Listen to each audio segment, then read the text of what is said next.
Est-ce qu'on a 5 minutes pour une question de Frédéric Baccarat? Moi, je voudrais revenir parce que la question des coûts en économie, elle est très importante. On ne peut pas la mettre de côté. Et derrière l'efficacité des systèmes, il y a les coûts. Or, dans la période qui s'ouvre de 90 à 2008, mais aussi de 2008 à nos jours, et ce qui s'est passé durant la pandémie, il y a une explosion des coûts du capital, une implication de l'État pour prendre en charge, non pas l'intervention dans l'État, mais la baisse du coût du travail. Les 300 ou 400 milliards, selon les évaluations pour la France mises pendant la pandémie, c'est 80 milliards de salaires, et donc le complément, environ 300 milliards pour le capital et les profits, grosso modo. Donc, mi-alouette, mi-cheval, et le cheval, c'est le capital dans l'affaire. Oui, il faut revenir au... Donc, c'est pas... Alors, faites pas court, c'est 150 milliards. Non, c'est bien ça, c'est ça le chiffre. Non, alors, on peut discuter des chiffres, mais on n'a pas le temps. Et donc, la question, c'est est-ce que ce problème des coûts n'est pas en train de peser terriblement sur les ambitions qu'il peut y avoir? Des fois, on va faire de la formation, on va faire du social. Et donc, la question de retourner le schéma de pensée, comme le dit Evelyne, pour faire prédominer les dépenses de formation, les partages. Mais ça a des implications très profondes, très concrètes sur les critères de gestion des entreprises et très profondes sur les institutions. Est-ce que c'est pas ça l'ordre du jour pour des progressistes? Comme vous, comme nous, que nous pourrions travailler ensemble. Voilà. Je me sens juste avant de... Pardon, on revient au micro. Je me sens à l'aise parce que j'ai, avec un camarade, écrit un bouquin qui s'appelle La Grande Rupture et qui plaide en numéro 1 pour une évolution du partage à profit ou le revenu capital revenu. Attendez, c'est quand même de ça dont il s'agit. Ah si. Donc, dépenses en priorisant. Non, mais d'accord. Okay. D'accord. Parfait. D'accord. Jean-Hervé Lorenzi répond. Mais quand tu... Mais la loi, c'est autre chose que les salaires et du profit. Mais quand tu dis ça, je ne peux... Mais il n'y a même pas besoin de mesure. Tout le monde est d'accord avec ça. C'est pas... Non, pas tout le monde, mais beaucoup de gens sont d'accord avec ça. Le problème de la discussion que je vais avec Evelyne n'est pas celui-là. C'est un facteur, je veux dire, c'est une lecture du fonctionnement de société. Que tu dises que dans nos sociétés, en réalité, l'ensemble du fonctionnement pousse à, j'allais dire, diminuer, dévaloriser, baisser les dépenses sociales. Que tu dises que, et les dépenses de rémunération. Il y a un moment où ça rejoint un peu le partage et le profit, hein, au passage. Mais oui, non, mais ça rejoint. Non, mais attends. Non, ça rejoint, forcément, ça rejoint. Ça rejoint. Ça n'est, c'est... Mais oui, mais c'est les vieux qui sont modernes, c'est les vieux, et les jeunes le sont moins. C'est comme ça, c'est la vie. Mais c'est pas ça notre objet de discussion. Notre objet de discussion n'est pas une seconde sur toutes les propositions qu'Evelyne a fait et que je partage. C'est pas ça le sujet. C'est, je pense qu'on ne crée pas un renouveau intellectuel et scientifique en partant d'une explication que je baptiserai de moniste, explicative, structurante, qui permet, j'allais dire, d'interpréter tout, des GAFA jusque à la guerre en Ukraine. Je suis désolé, mais je n'y crois pas. Mais j'y peux rien, je n'y crois pas. Donc après, que je sois pour qu'on augmente les dépenses sociales, que je sois pour qu'on pique le pognon des gens qui en ont trop. Mais bah si, c'est de ça qu'il s'agit. Non, c'est pas le marché. Voilà, j'ai fait un exposé en donnant des déterminants économiques, mais ça ne veut pas dire que les phénomènes culturels, que toutes les relations non économiques sont expliquées exclusivement par les déterminants économiques. Non, tu as dit le capital. Oui, non, mais le capital, le capital, effectivement, il y a des questions culturelles. Mais il y a une question que tu as évacuée et que tu évacues, c'est qui décide? Qui décide? Parce qu'il y a une proposition avec laquelle je suis entièrement d'accord. Ta 4e proposition, proximité, prise sur les décisions. Bien sûr. Ça, c'est fondamental. Mais ça dit quoi dans l'entreprise? prise de décision, proximité. Ça veut dire des pouvoirs aux salariés. C'est pas le patron, c'est pas le fonds d'investissement qui décide. Donc, des pouvoirs des salariés dans les entreprises. Ça veut dire quoi, la proximité dans les territoires? Ça veut dire qu'on pense une planification qui n'est pas la planification étatique de l'Union soviétique. Ça veut dire des phénomènes autogestionnaires. On institue dans les territoires des instances de délibération, de planification des besoins, des emplois, de la formation, et qui ont en plus un pouvoir de mobiliser les fonds, y compris les fonds bancaires, les fonds d'entreprise, les fonds publics. Voilà, on a un processus en tête de transformation qui est vraiment un processus démocratique. Et je suis en désaccord quand tu dis que la société tout entière a provoqué la crise de 2008 en étant bien d'accord qu'il fallait envoyer les usines plus polluantes ailleurs. Non, mais ce sont les directions des multinationales. Il faut voir qu'en France, les multinationales à l'étranger, qui ont des sites à l'étranger, emploient plus de salariés à l'extérieur. Il y a quand même ce sont celles qui ont décidé. Il y a quand même une société française qui a sa sociologie, qui vote, qui a ses positions, qui a des partis politiques, qui a des syndicats. C'est pas uniquement, elle n'est pas dirigée au fouet par l'évolution de la société française. Elle a été largement le fruit d'une vision que les Français avaient de leur propre avenir et prenons un exemple très simple, et vraiment, sinon je vais venir à pied et ce sera vachement sympa. Mais... Non, mais la société française n'a pas choisi. Et d'ailleurs, la société française, elle s'abstient aux élections, elle rejette le modèle social. Ça lui a été imposé. Il y a une concentration du pouvoir économique qui n'a jamais été aussi forte qu'aujourd'hui. Attendez, comme Jean-Hervé Lorenzi doit partir, c'est là le sujet. Il est clair qu'il y a de fortes zones de débat.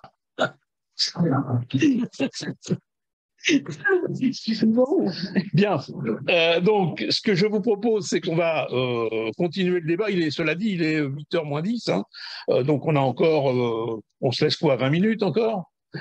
On peut continuer le débat, notamment à partir de tout ce que nous a dit Evelyne, qui était extrêmement... comment dirais-je, complet, précis. Il y a beaucoup de questions, quoi, me semble-t-il, qu'on doit pouvoir essayer de creuser un peu plus dans les 20 minutes qui nous restent. Alors, oui, je t'en prie. Oui, on a aussi deux remarques que je me propose de partager avec vous, là, dans le chat, dans les questions. Quelle solution? Alors, c'était destiné à Jean-Hervé Lorenzi. Jean-Hervé, mais bon, voilà. C'était sur la dichotomie plan-marché. Donc, attendez, je vais retrouver ça. Quelle solution privilégier si la dichotomie plan-marché a disparu? Ne faut-il pas être dans le concret, comme le propose Madame Tenant dans l'analyse, pour introduire des réponses du court terme d'une part et une visée du temps plus long d'autre part? Et ensuite, donc, il y a un petit prolongement. Le plan contre le marché, il semble que cela perdure avec le développement de la Chine et ses projets structurants pour le monde. Comment apporter une approche démocratique autre que celle des marchés planifiés par les complexes militaro-industriels et régimes autoritaristes, y compris par des propositions en termes de défense face aux vulnérabilités systémiques? Zones, y compris maritimes, devenant invivables, outils industriels à risque majeur. Je vous livre tel quel. Ah. D'accord. Alors, je ne sais pas si quelqu'un se sent capable de répondre à ces questions. Oui, je t'en prie. Je ne peux pas répondre à ces questions, loin de moi, cette idée, mais simplement une première remarque. Alors, on ne peut pas limiter l'analyse marxiste à simplement l'analyse de l'exploitation capitaliste et de... Bon, bien entendu, c'est la base et c'est la production des richesses qui est là. Bon, on est bien d'accord. Pour Marx, quand même, le communisme, c'était quoi? D'une part, la socialisation des grands moyens de production et d'échange, et d'autre part, le développement intégral de tous les individus. Et ça, c'est justement le point qui n'a pas été pris en compte suffisamment par tous les régimes qui se sont prétendus marxistes, etc. Bon, ça c'est une remarque générale. Mais justement, à l'aide de ça, moi je dis qu'il y a un concept qu'il faut absolument étudier, et c'est à la suite évidemment de Lucien Sèvres, c'est simplement la notion d'aliénation et de voir toutes les aliénations que subissent les individus, que ce soit l'aliénation par l'argent, l'aliénation par l'État, justement, etc., l'aliénation, et on peut aller plus loin maintenant, puisqu'il y a une aliénation idéologique absolument extraordinaire. C'est vrai ce qu'il disait sur les GAFAM, par exemple, quand on voit la théorie du métavers, là, hein, alors voilà, vous allez vivre virtuellement, parce que de toute façon, on ne pourra pas vous faire vivre vraiment des choses intéressantes, mais par contre, vous pourrez les vivre virtuellement. Ce sera merveilleux, etc. Et mis à ça, plus que ça, vous pourrez acheter, bien entendu, non seulement des produits de consommation, mais par exemple, vous voyez un pull merveilleux, ben vous pourrez l'acheter non seulement pour vous, mais pour votre avatar sur le métavers. Bon, etc. Je passe. Bon, c'est quand même tout un avenir qui nous prépare, de conditionnement intégral des individus. Bon, ça, il faut quand même bien l'évaluer. Parce que c'est eux qui dirigent, effectivement, je suis entièrement d'accord avec toi, la société, dans son ensemble, elle ne dirige pas grand-chose. C'est que elle va lutter pour, mais bon, des tas de choses. Mais... Bon, alors, maintenant, par rapport à ce que, j'en viens, ça c'est des remarques générales, mais par rapport à ce que tu disais, moi je suis entièrement d'accord avec ça. Sauf que il y a un problème qui me paraît essentiel, c'est que la solution des problèmes, elle peut pas être franco-française. C'est pas possible de se limiter à la France et même c'est pas possible de se limiter à l'Europe. Donc les solutions, elles ne peuvent être que mondiales. Donc maintenant, ce que je veux dire, c'est que on est obligé pour tous les sujets, que ce soit la crise, la sécurité, tout simplement sur le plan de la paix et de la guerre, mais la sécurité alimentaire, la sécurité énergétique, la sécurité sanitaire, etc. Toutes ces sécurités, elles ne peuvent s'obtenir que s'il y a des luttes au niveau international. Et pour moi, le but, c'est aussi d'inclure ce qu'on cherche dans le niveau international. Et bon, le système en sécurité, emploi, formation, certainement, mais à ce moment-là, il faut le proposer à toutes les forces progressistes internationales. Oui, mais je veux dire, c'est pas si évident que ça en a l'air, on est d'accord. C'est-à-dire, par exemple, faire des forums sociaux, etc., les provoquer pour arriver à ce que ça avance, à ce que, sur le plan idéologique, ça avance. Parce que la principale bataille, elle est sur ce plan-là, à mon avis, en ce moment. Voilà, c'est tout ce que je veux. Oui, bon, moi, j'ai conclu sur la sécurité emploi-formation, c'est-à-dire le dépassement du marché du travail, mais il est clair qu'il faut dépasser le marché de la finance, c'est clair, par une maîtrise du crédit bancaire, parce que c'est la source principale de financement. Et la révolution monétaire et cette faculté de permettre de créer de façon illimitée de la monnaie, et si cette création illimitée a pour contrepartie des développements de services publics, d'emplois, de formation, eh bien, ça sera une création monétaire vertueuse, ce qui est absolument pas le cas, puisque là, aujourd'hui, elle alimente les marchés financiers. Il faut dépasser le marché international. Et c'est vrai que les institutions supranationales sont à refonder entièrement.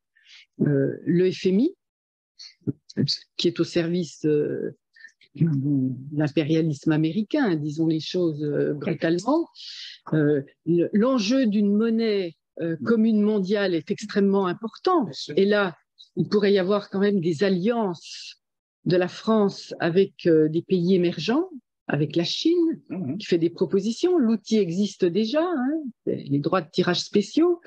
Et là, ça permettrait de se dégager de l'hégémonie du dollar, de la guerre entre les monnaies, et de financer massivement des services publics à l'échelle mondiale, de gérer des biens communs que sont le climat aujourd'hui, l'eau, etc.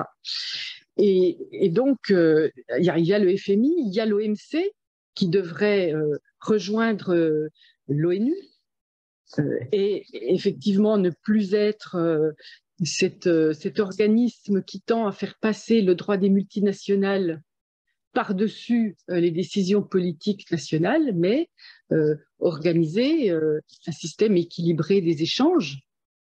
Mais là aussi, réduire les échanges inutiles, mais une maîtrise des échanges dans un cadre d'équilibre et permettre des coopérations.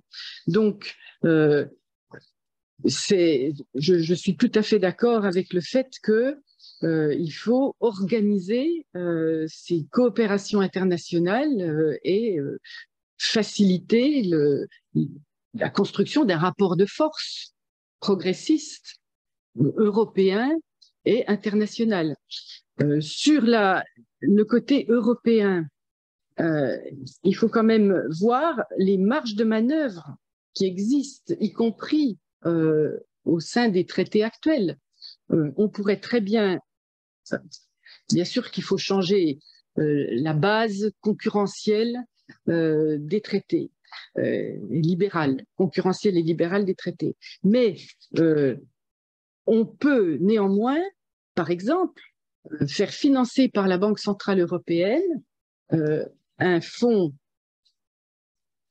de développement des services publics en France, sous condition qu'il ait le statut d'établissement de crédit. Et ça, c'est parfaitement compatible avec l'état actuel des traités. Et il me semble qu'un pouvoir progressiste qui irait dans cette direction ferait très vite tache d'huile avec le soutien des mouvements progressistes européens pour que des fonds semblables soient créés dans d'autres pays et qu'un fonds européen le soit aussi pour justement les financements de tout ce qui est en commun au niveau de l'Union européenne, politique industrielle, des politiques sociales, etc. Donc oui, la lutte internationale, elle est complètement indispensable et je crois qu'on l'intègre bien dans notre agenda politique quand même, il me semble. Merci Evelyne. Sur la question... Frédéric, ce que je te propose, Frédéric, si tu veux répondre aux questions, Ah, si, non, c'est juste parce que c'est plus simple. Ta réponse, elle sera plus. Ben oui, parce qu'on te verra. Et on sait bien que sur plan marché, c'est pour ça. Oui, mais il y avait une autre question. Vas-y sur l'autre question si tu peux. Ah non. Sur plan marché. Grosso modo, c'est très intéressant. Je le disais en aparté avec mon voisin. C'est que on voit bien que c'est les questions de classe qui sont derrière le plan marché, pour dire les choses simplement. D'ailleurs, on avait un plan en France. Et donc la question, c'est pas plan marché, c'est le contenu de ce que fait le plan. Et ce qui a été le contenu qui était à la fois dans la démocratie, qui, comment, quelle porosité dans les territoires, et puis quel type de dépenses. Et c'est ce qui a été évité par l'interlocuteur. Donc, et en Chine, c'est la grande question. Alors, j'ai écrit un petit article dans Économie et politique de juillet là-dessus, auquel je renvoie le lecteur. Il est un peu caché cet article parce qu'il a un titre, comment dire, oui, il est modeste. Très modeste, voilà. Modeste. Quelques remarques sur la situation conjoncturelle de la Chine. Mais la question qui est posée en Chine, c'est que ils ont un plan qui massivement va dans les intérêts du peuple chinois, entre guillemets. Comme il pèse lourd, ça fait quand même plutôt des dépenses humaines de services publics, plutôt. Mais qui est dominé par des idéologies contradictoires, on va dire, qui peuvent ressembler à du CME, du capitalisme monopoliste d'État, et donc qui peut aussi appuyer l'investissement à l'étranger des multinationales sur les multinationales, conforter la bourse, et puis aussi parce qu'ils ont un rattrapage à faire, parce qu'il y a des dimensions des parties, je veux dire, géographiques sous-développées dans la Chine. Et donc la question de critères dans le plan, elle est posée de façon mondiale, et ce qui revient à ce que tu viens de dire sur les critères des fonds.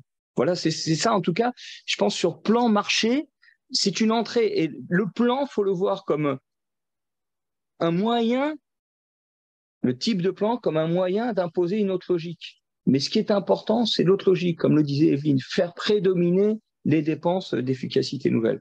Moi, je voulais juste faire une remarque, et je ne dis pas plus de choses, je voudrais renvoyer, on a fait beaucoup de travaux sur les multinationales et la révolution informationnelle qui ont été omises par l'interlocuteur.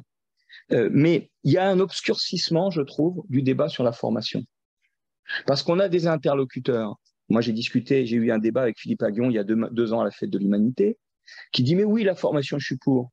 Et on a un interlocuteur qui dit « la formation, je suis pour ». Et donc, ça donne l'impression que ce qu'on dit sur la formation et la sécurité de l'emploi de formation, tout le monde est d'accord. Alors que c'est un enjeu révolutionnaire de classe très profond, y compris d'émancipation, c'est-à-dire avec des dimensions anthroponomiques et d'impulsion, mais qui s'y marche que si on va dans le dur du rapport de classe face au capital. Et il faut faire très attention à cette façon souple de nous répondre sur formation qui pourrait nous faire fuir la question de la formation. Et je pense qu'il faut au contraire le traiter comme le traite Evelyne. Voilà. Il y a un exemple qui est ce qui se passe à l'heure actuelle dans les lycées professionnels. Ah oui, absolument. Absolument. Donc ça, c'est exemplaire. On veut réduire la formation à une adaptation à des postes de travail.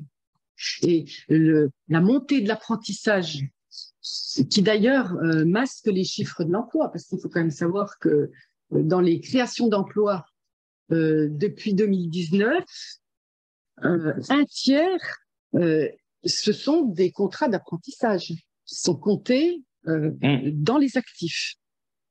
Et le pouvoir macroniste a enlevé l'apprentissage de la gestion des régions pour les confier aux branches professionnelles, ce qui a des effets désastreux non seulement sur la surveillance des conditions de travail des apprentis, mais sur le contenu de la formation, qui est totalement réduit et soumis à l'adaptation étroite au poste. Donc, ce qui se passe à l'heure actuelle dans les lycées professionnels, dans l'apprentissage, c'est tout le contraire de la conception large de la formation qui doit permettre justement les évolutions de carrière et la possibilité de l'ascension dans la carrière.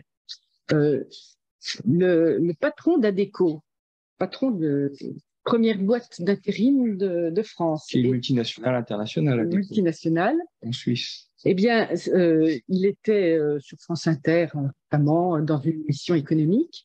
C'était très intéressant ce qu'il a dit, parce qu'il a appelé les chefs d'entreprise à changer d'état d'esprit vis-à-vis de la formation, en disant il faut recruter large, il faut recruter et pas selon les flux et reflux de la conjoncture, c'est-à-dire anticiper, ça veut dire garder au fond les salariés. Il ne faut pas vouloir trouver dans le stock de chômeurs les compétences, la formation toute faite, parce que c'est plus possible avec les évolutions technologiques. Donc, il faut les former. Et il a expliqué les pénuries actuelles de main-d'œuvre, c'est-à-dire le fait qu'il y a des offres d'emploi qui ne sont pas pourvues, pour 3 raisons. 1, la formation.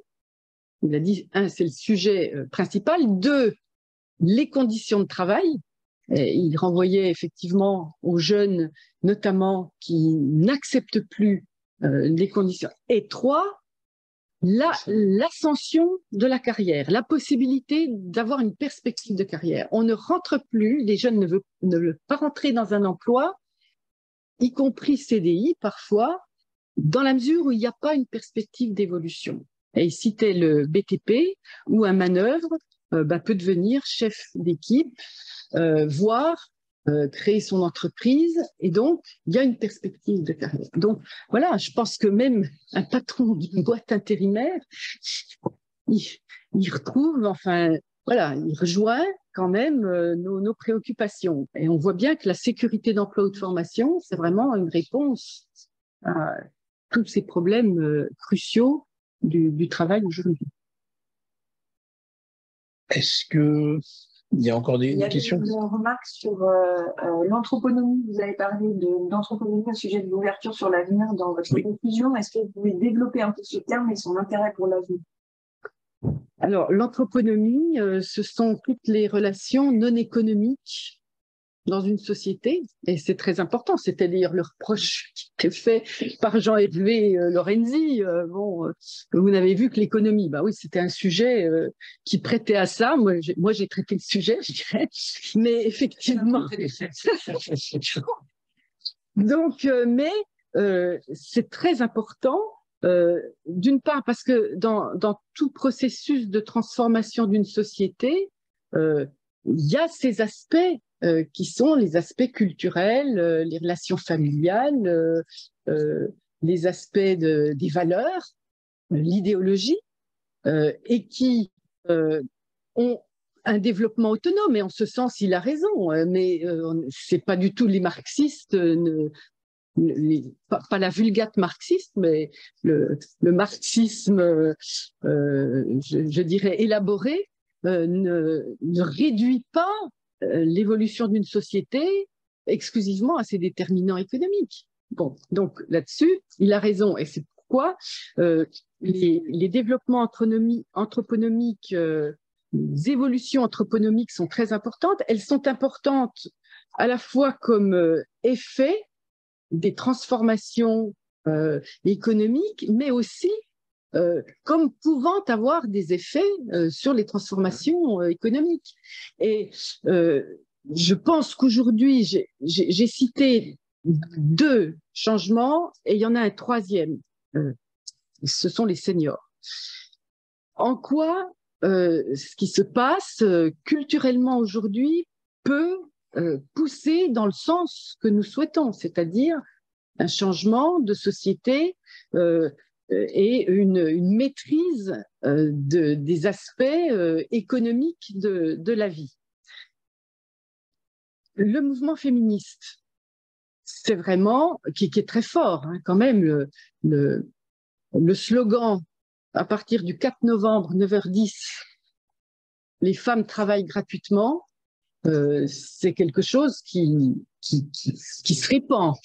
Et donc, c'est un mouvement très important qui non seulement bouscule les États théocratiques, on voit ce qui se passe en Iran, qui non seulement bouscule les rapports au sein de la famille, avec cet élan d'émancipation, mais cette émancipation-là, elle va aussi avoir des conséquences fortes. Ouais. Elle pourrait, mais elle pousse vers une évolution dans les milieux de travail, sur le lieu de travail, pour s'émanciper du lien de subordination, parce que quand on revendique la liberté, c'est une revendication qui est appelée à s'étendre, hein, et à ne pas se limiter aux violences sexistes et sexuelles, même si elles sont très importantes aussi dans les milieux de travail. Donc ça, c'est quelque chose qui pousse très fortement dans ce que nous souhaitons, c'est-à-dire l'autonomie des salariés dans l'entreprise, leur intervention sur les décisions, sur les finalités d'entreprise, etc. Le deuxième changement anthroponomique, c'est effectivement le rapport au travail. Il va falloir que les entreprises, les directions d'entreprise prennent en compte l'exigence très forte, notamment des jeunes, que l'ambiance au travail, les collectifs de travail, la coopération au lieu de la concurrence, la reconnaissance de leurs qualifications, reconnaissance qui n'est pas que matérielle, qui est matérielle, mais financière, mais qui est aussi la reconnaissance du travail accompli l'autonomie dans le travail, la finalité de l'entreprise. Il y a beaucoup de cadres qui quittent des entreprises parce qu'elles ne sont pas assez exigeantes sur le plan écologique, parce que il y a des rapports sociaux à l'intérieur qui sont insupportables, etc. Donc ça pousse dans le sens que nous souhaitons, c'est-à-dire voilà, la maîtrise des salariés. Et puis, le troisième changement anthroponomique, c'est l'exigence d'un temps de retraite suffisant. Et c'est ce qui explique l'opposition très forte de la société française au recul de l'âge de la retraite. L'exigence, c'est d'avoir un temps hors travail, qui est un temps quand même, qui est le temps de la liberté par excellence, le temps de l'épanouissement individuel. Et d'ailleurs, Marx, il montrait très bien que certes, il fallait s'émanciper dans le travail, mais il reconnaissait que le travail, c'est quand même un temps de travail contraint, c'est le royaume de la nécessité, et il lui opposait le temps hors travail, qui est le royaume de la liberté. Donc, et il y a cette exigence-là, il faut mesurer les effets du recul de l'âge de la retraite. Le mouvement associatif commence à dire qu'il y a un tiers des bénévoles qui manquent aujourd'hui depuis le recul de l'âge de la retraite. Parce que ce sont dans les premières années où les gens sont encore en bonne santé qu'ils vont s'impliquer dans des activités sociales, associatives, politiques, etc. Donc, cette société qui veut asservir les vies humaines au travail, eh bien, c'est la société dont nous ne voulons pas. Et je pense que c'est très important de soutenir cet aspect-là dans la bataille des retraites qui va avoir lieu. Hein. Le droit à une vie hors travail. Et il n'est pas vrai que les marxistes et les communistes ont comme perspective d'asservir les gens au travail.